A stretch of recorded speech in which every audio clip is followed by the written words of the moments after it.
غادة عبد العال في حوار صحفي في مجلة مصري او ماي ايجيبت بتقول انا عايز اتجوز حقيقة مش خيال. حصلت مشادة مع غادة عبد العال على الفيسبوك بين غادة عبد العال ومجموعة من اعضاء الفيسبوك كده بخصوص مسلسل انا عايز اتجوز. مسلسل انا عايز اتجوز ده بناء على كتاب اسمه انا عايز اتجوز، وكتاب انا عايز اتجوز بناء على مدونة اسمها انا عايزة اتجوز. الناس او الغالبية العظمى من الناس اللي شافت المسلسل فهمت او شافت واستهجنت واستنكرت مدى هيافة المسلسل، والناس عبرت عن رأيها بصراحة، والرأي ده ما عجبش غادة عبد العال. يعني انتوا ازاي تقولوا عن المسلسل بتاعي وحش؟ وان كان هي فيما بعد تفهمت وجهة النظر دي. المشكلة ان هي في حوارها في مجلة مصري مع فادي رمزي رئيس تحرير المجلة قالت عايزة اتجوز حقيقة مش خيال. احنا ممكن نتغاضى عن اي سفه في الدنيا، لان اي سفه في الدنيا لا يخص الا صاحبه. يعني واحد قام رمى نفسه من الدور السابع، هو حر، هو عايز يرمي نفسه من الدور السابع. المشكلة ان هنا غادة عبد العال بتتكلم باسم 15 مليون عانس في مصر.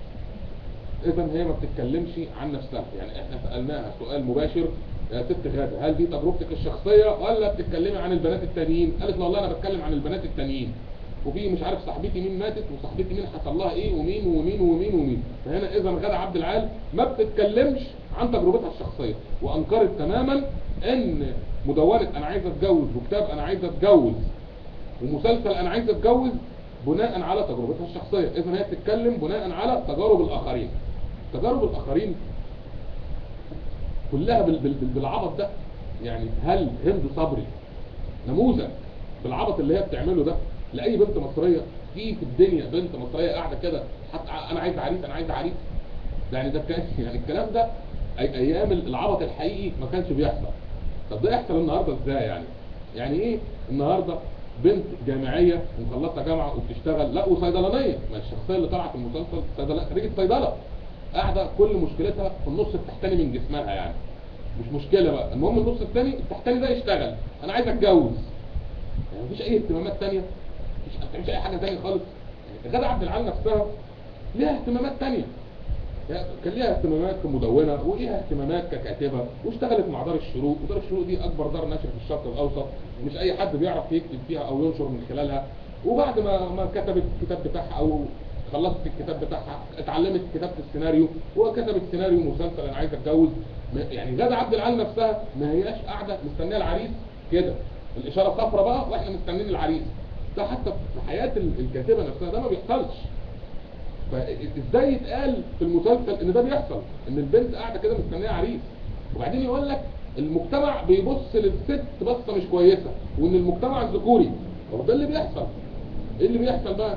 ان البصه اللي مش كويسه دي الست هي اللي السبب فيها. يعني في مقال للكاتب محمد حمدي بيقول ايه؟ الخطر الاكبر الذي يتهدد المرأة هو النظرة الدونية التي تروجها المرأة بنفسها عن نفسها. ده في تعقيبه عن مسلسل انا عايز اتجوز. الخطر الاكبر الذي يتهدد المرأة المصرية هو النظرة الدونية التي تروجها المرأة بنفسها عن نفسها. ليه؟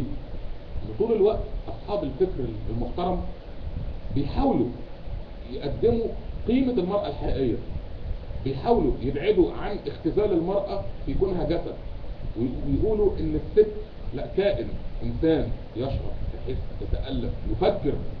مش تقول لي قاعد عايز تتجوز. يعني كل بقى اللي الناس الافاضل دول بيعملوه وشغالين عليه، وازاي نرتقي بمستوى المرأة، وازاي نرتقي بمستوى البنت المصرية، وازاي نرتقي بمستوى النظرة للمرأة ومستوى النظرة للبنت المصرية. تيجي غادة عبد العال كده بمنتهى البساطة انا عايز اتجوز، وطز بقى في اي حاجة تانية.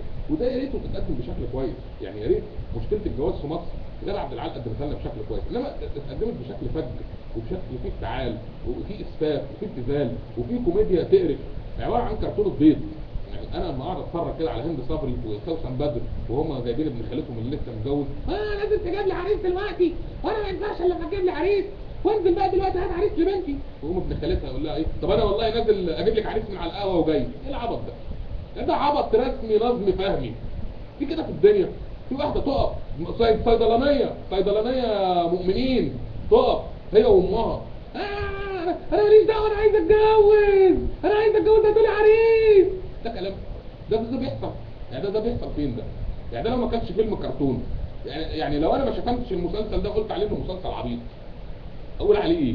لما اتفرج انا على مشهد واحده قالت ابن خالتها هتجوز واحده ثانيه، فتقول له انا ماليش دعوه وتعيط له، انزل هات لي عريس دلوقتي وتعالى، فينزل يجيب لها عريس ويجي، لا والعريس اللي يجي ده بقى ايه؟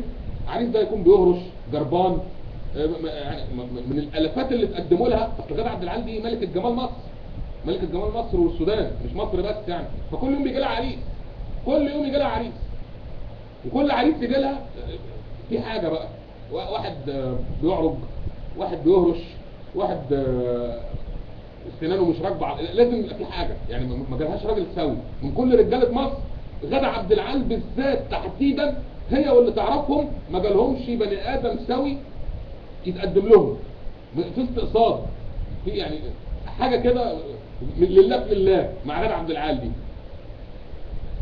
فعيب، عيب يعني. احنا طول الوقت بنقول والله ان الست دي كائن زيه زينا، والمرأة هي نصف المجتمع، وهي نصف طاقة الإنتاج، وهي النصف الذي يفكر، هي عمود الأسرة، هي عمود البيت. المرأة هي الحياة، المرأة هي كل حاجة، هي الكل في الكل. أمشي أنا وأجيبه ست مكاني؟ مفيش. لا أنا عايز أتجوز، أنا عايز أتجوز. ليه؟ ليه ناس تشتغل على الارتقاء بالنظرة للمرأة، وتيجي ناس تانية تهد الكلام ده؟ يعني ليه يا غادة عبد العال انت عملت ده؟ ليه؟ يعني انت ما كنتيش فاهمه؟ يعني انت مش فاهمه ان كده عيب؟ مش فاهمه ان اللي انت بتعمليه ده ده يعني ينزل بمستوى النظره للمراه؟ لما تقدم لنا بنت كل تفكيرها ازاي تتجوز، كل تفكيرها تحت، مفيش فوق.